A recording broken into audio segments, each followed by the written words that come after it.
Assalamualaikum warahmatullahi wabarakatuh. Perkenalkan, nama saya Muhammad Raka Andika dari Prodi Fire and Safety kelas C. Saya dari kelompok 1. Di sini saya akan mempresentasikan makalah fisika dasar dengan dosen pengampu Buya Nasari tentang konsep fisika standar penerangan dalam ruangan K3. Ini saya akan membahas tentang latar belakang lingkungan kerja. Lingkungan kerja yang nyaman sangat dibutuhkan oleh para pekerja untuk dapat bekerja menjadi lebih produktif. Karena itu, lingkungan kerja harus desain sebaik-baiknya agar lingkungan pekerja menjadi lebih kondusif bagi pekerja untuk melaksanakan kegiatan dalam suasana yang aman dan nyaman. Di dalam mendesain ruangan kerja, perlu diperhatikan faktor-faktor yang dapat mempengaruhi lingkungan kerja, seperti pencahayaan. Kajian mengenai pencahayaan memanglah topik yang selalu hangat diperbincangkan dalam rangka membuat lingkungan kerja sesuai standar yang berlaku, sehingga dapat meningkatkan produktivitas orang-orang yang bekerja di dalamnya. Adapun tujuan umum dari makalah ini yaitu yang pertama mempelajari konsep fisika standar penerangan pada ruangan kerja K3. Tujuan khususnya itu yang pertama mengetahui konsep fisika standar penerangan pada ruangan kerja, yang kedua mengetahui metode dari konsep fisika standar penerangan pada ruangan kerja K3, yang ketiga mengetahui nilai ambang batas pencahayaan. Metodologi pembuatan makalah yaitu yang pertama jenis penulisan. Penulisan makalah ini bersifat deskriptif analisis. Metode deskriptif analisis adalah metode atau cara kerja alam suatu pemecahan masalah dengan cara mendeskripsikan, menggambarkan, menjelaskan, dan menganalisis situasi dan kondisi suatu objek permasalahan dari sudut pandangan penulisan berdasarkan telaah yang menunjang atau studi literatur. Fokus penulisan. Objek permasalahan adalah mengenai penerangan di ruangan kerja, yang merupakan masalah yang sering dijumpai oleh perusahaan besar saat ini. Penerangan di ruangan kerja yang mendukung proses produk berpotensi menimbulkan masalah fisik yang serius yang berhubungan dengan kondisi lingkungan kerja yang buruk. Ini merupakan hasil yang konsisten dengan apa yang telah dikatakan dalam studi dan survei selama bertahun-tahun. Sumber data yang digunakan pada studi ini adalah sumber data sekunder. Data sekunder dapat diperoleh dari pustakaan menunjang seperti textbook, jurnal, dokumentasi, data lembaga, penelitian, maupun data instalasi terkait relevan. Teknik pengumpulan data melalui studi literal atau studi kepustakaan. Studi kepustakaan dilakukan dengan cara mengumpulkan data-data berupa data sekunder yang berhubungan dengan topik dan masalah. Analisa data. Proses menganalisis data dilakukan setelah seluruh data terkumpul. Analisis data dilakukan dengan cara membaca, mempelajari, menelaah, dan membandingkan berbagai sumber pustaka, serta menginterpretasikan hasil analisis sehingga dapat menjawab semua permasalahan. Tahap selanjutnya adalah menarik kesimpulan dari permasalahan yang telah terjawab. Di sini saya akan membahas tentang tinjauan teori. Kecelakaan kerja adalah sesuatu yang tidak terduga dan tidak diharapkan yang dapat mengakibatkan kerugian harta benda, korban jiwa, luka, cacat, maupun pencemaran.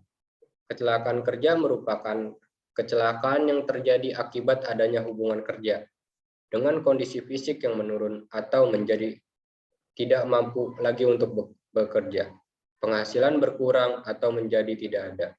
Oleh sebab itu, perlu pemberian kompensasi akibat kecelakaan dan penyakit kerja. Pencahayaan adalah jumlah penyinaran pada suatu bidang kerja yang diperlukan untuk pelaksanaan kegiatan secara efektif. Pencahayaan merupakan salah satu faktor untuk mendapatkan keadaan lingkungan yang aman dan nyaman dan berkaitan erat dengan produktivitas manusia.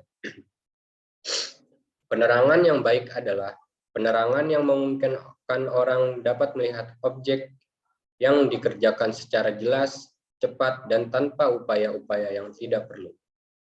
Hasil penelitian di atas sesuai dengan pendapat Nitisemito tahun 1982 yang menyatakan salah satu faktor lingkungan kerja fisik yang penting adalah penerangan. Penerangan dalam suatu lingkungan kerja ditentukan oleh tingkat intensitas cahaya. Penerangan lingkungan kerja harus diatur cukup dan sesuai dengan karakteristik pekerjaan yang sedang dilakukan. Karena lingkungan fisik merupakan salah satu penyebab stres kerja. Pencahayaan merupakan salah satu komponen lingkungan fisik yang harus diperhatikan agar karyawan dapat menjalankan tuntutan pekerjaannya dengan baik dan maksimal, juga dapat bekerja dengan nyaman sehingga terhindar dari stres kerja. Menurut Cox tahun 1993, stres kerja dapat dipahami sebagai keadaan psikologis yang merupakan hasil dari persepsi seseorang terhadap ketidakseimbangan antara tuntutan pekerjaan dan kemampuan mereka untuk mengatasi tuntutan tersebut. Cooper Rini tahun 2002 juga menyatakan sumber stres kerja adalah berasal dari kondisi pekerjaan, masalah peran, hubungan interpersonal, kesempatan, pengembangan karir, dan struktur organisasi. Di ini saya akan membahas tentang faktor bahaya. Pertama, pengertian bahaya. Bahaya adalah sesuatu keadaan yang memungkinkan atau berpotensi terhadap terjadinya kecelakaan kerja, kecelakaan berupa cedera, penyakit, kematian, kerusakan, atau kemampuan melakukan fungsi operasional yang lelah ditetapkan. Bahaya kerja adalah setiap keadaan lingkungan kerja yang berpotensi untuk menjadi penyakit atau gangguan kesehatan akibat kerja. Bahaya kerja terdiri dari faktor peralatan mesin, fisiologi, dan beban kerja fisik, kimiawi, biologi, dan psikologi. Faktor bahaya fisika. Faktor bahaya fisika adalah faktor di dalam tempat kerja yang bersifat fisika yang dalam keputusan Peraturan Menteri Perburuan Nomor 7 Tahun 1964 tentang syarat-syarat kesehatan, kebersihan, serta penerangan dalam tempat kerja telah menetapkan ketentuan penting intensitas penerangan menurut sifat pekerjaan. Di sini saya akan membahas tentang faktor fisika yang digunakan. Penerangan adalah sumber cahaya yang menyinari suatu tempat atau ruangan yang membantu manusia untuk melihat, bekerja, dan lain-lain. Penerangan yang baik adalah penerangan yang memungkinkan tenaga kerja melihat pekerjaan dengan teliti, cepat, dan tanpa upaya tidak perlu, serta membantu menciptakan lingkungan kerja yang nikmat dan menyenangkan. Menurut Singh, tahun 1996, ada 3 metode untuk penerangan, yaitu penerangan umum, penerangan lokal, dan penerangan cahaya aksen. Penerangan umum atau baur menerangi ruangan secara merata dan umumnya terasa baur. Penerangan lokal atau penerangan untuk kegunaan khusus, menerangi sebagian ruangan dengan sumber cahaya biasanya dipasang dekat dengan permukaan yang diterangi. Berdasarkan sumber penerangan dibedakan menjadi 2, yaitu penerangan alamiah dan penerangan buatan. Sumber cahaya alamiah pada siang hari adalah matahari dengan cahaya yang kuat tetapi bervariasi menurut jam, musim, dan tempat. Cahaya buatan adalah cahaya yang dihasilkan oleh elemen-elemen buatan di mana kualitas dan kualitas cahaya yang dihasilkan berbeda-beda tergantung dari jenisnya. Dalam hal penerangan sebaiknya lebih mengutamakan penerangan alamiah dengan merencanakan cukup jendela pada bangunan yang ada.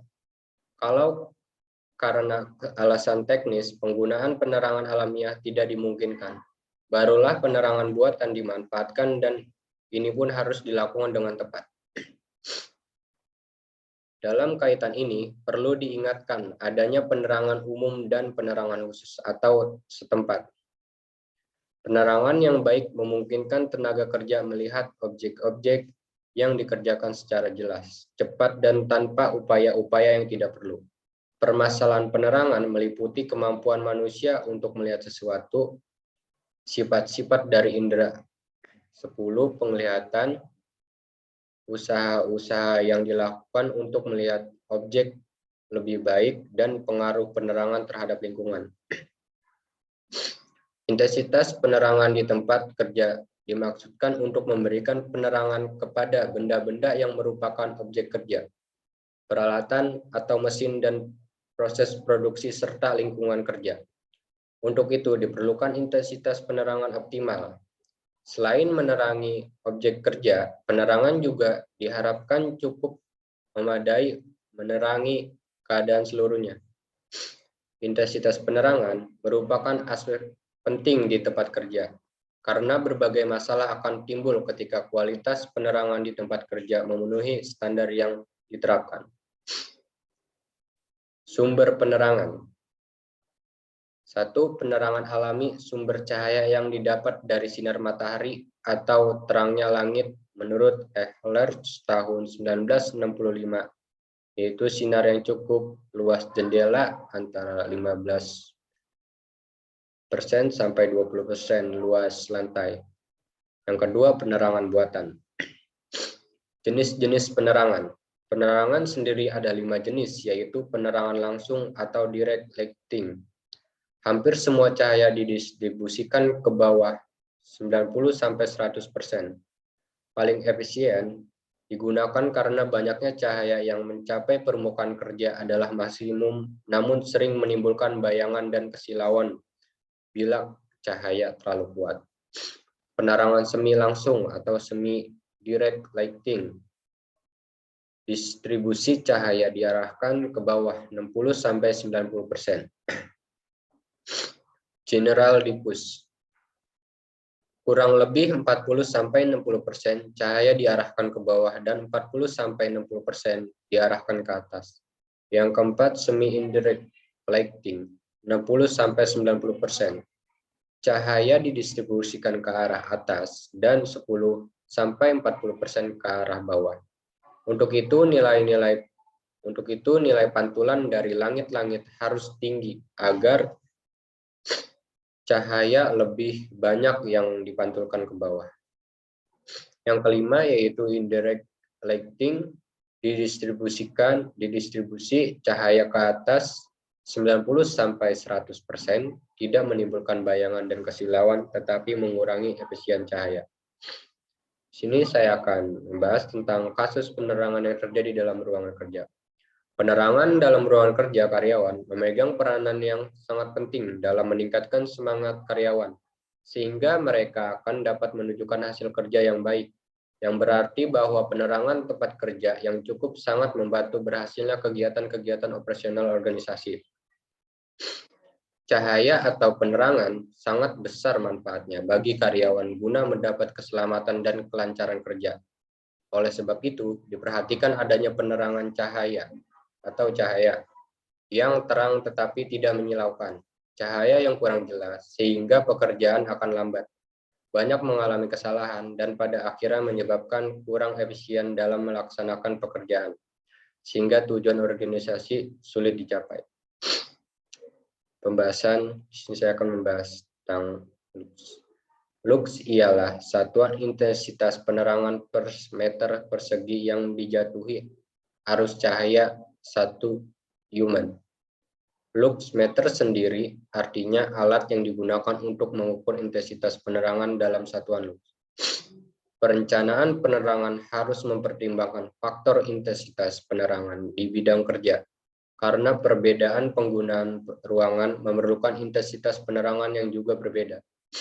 Pencahayaan adalah jumlah penyinaran pada suatu bidang kerja yang diperlukan untuk melaksanakan kegiatan secara efektif. Kualitas penerangan yang tidak memadai berefek buruk bagi penglihatan. Juga untuk lingkungan sekeliling di tempat kerja maupun aspek psikologis yang dapat dirasakan sebagai kelelahan, rasa kurang nyaman, kurang kewaspadaan, sampai kepada pengaruh yang terberat seperti kecelakaan, pencahayaan buatan harus dilihat dari sisi kualitas dan kualitasnya. Makna buatan bukanlah sekedar menyediakan lampu dan terangnya, tetapi lebih-lebih adalah untuk membentuk suasana pencahayaan bukan hanya masalah praktis namun juga estetika. Dari titik pandangan tersebut, memilih bentuk, jenis warna lampu, dan peletakannya dapat menjadi suatu pekerjaan yang mengandung unsur permainan yang sangat menyenangkan. Dia tidak hanya memberikan terang untuk bekerja, tetapi juga membentuk agar suasana kerja menjadi nyaman dan menyenangkan. Intensitas penerangan di tempat kerja dimaksudkan untuk memberikan penerangan kepada benda-benda yang merupakan objek kerja, peralatan atau mesin dan proses produksi, serta lingkungan kerja. Untuk itu diperlukan intensitas penerangan yang optimal. Selain menerangi objek kerja, penerangan juga diharapkan cukup memadai menerangi keadaan sekelilingnya. Pencahayaan alami merupakan pemanfaatkan terang langit sebagai penerangan dalam ruangan, sehingga pencahayaan alami siang hari dapat dikatakan baik apabila pada pukul 8 sampai 16.00 waktu tempat ruangan tidak gelap, karena cahaya dapat masuk ke dalam ruangan. Pencahayaan dalam ruang juga merata dan tidak terdapat silau maupun perbedaan pencahayaan yang drastis berbagai sudut. Tahap pertama penelitian adalah mengukur tingkat pencahayaan alami menggunakan luxmeter dengan mengambil titik pedoman 1 kali 1 M2 pada seluruh ruang.